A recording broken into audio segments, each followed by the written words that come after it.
So after the fender flares in the rear and the cutout and almost fenderless flat tube fenders in the front, the latches to hold it down. As those projects ended, I also added 2 under the hood 12-inch radiator fans that are wired through currently to just a switch.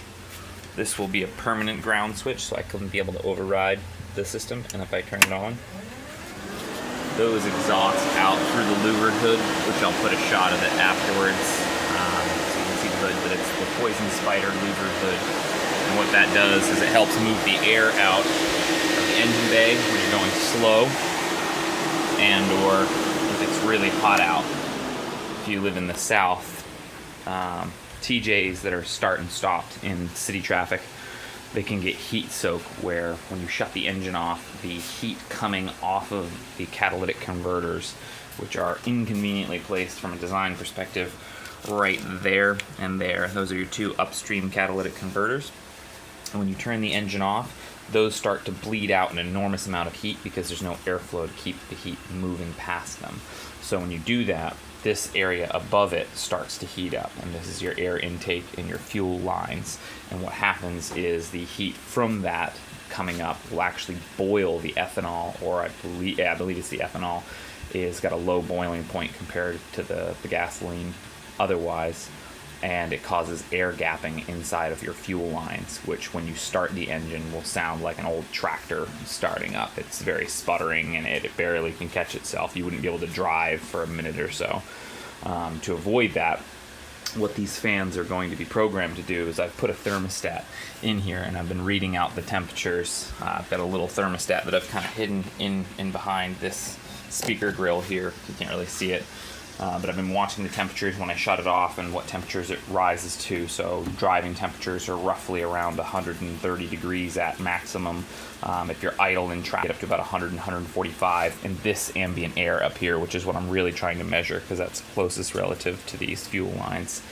So what I then do is went on Amazon and found a digital programmer or thermostatic relay.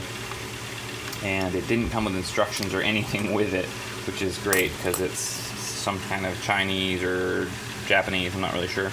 But I'll put a link to the product in the description. There's no programming instructions, so I went through all of the menus, figured out how to turn on and off the hot or cold turn-offs, the degrees difference between the temperature you're setting at and when it would kick on and off. And then there are a bunch of settings that I'm not really sure what they are. I've noted there are variables that they allow to type in for these. I think some of them are like automatic on, automatic off, and things like that. I'm going to look more into that. And then I've just got an electrical receptacle, and I'm going to mount it into it. It actually almost is perfect from a bolt down perspective to that fitting. So I'll get that, cut out the little screen plate so it'll have the screen in there. And then that's going to, as soon as the engine bay reaches what I've assumed is my critical temperature, which is right at about 145 degrees, once it hits over that, the engine has a hard time breathing. So right after about 145 of that ambient air, that's when this will kick on the fans. So when I shut the engine off and I walk away from the Jeep, the JKs actually do this. They have electric fans, or at least in my 2008 Rubicon, it does this. You shut the engine off and it's hot outside, the radiator fans will continue to blow for some time thereafterwards. So this hopefully will be a mimicking solution of that, but it will also just kick on if you're going really slow and low on the trail. For my applications, it's mostly on the beach. So when you're going out in the sand's really hot. You're going with the wind sometimes, so if you're heading from the south to the north, you're following the wind rail, and that means that you're not getting enough airflow coming into your engine, and a lot of them overheat. You'll see Jeeps out at the beach every day with their hoods up. So hopefully this set of fans, it's wired in and run through there.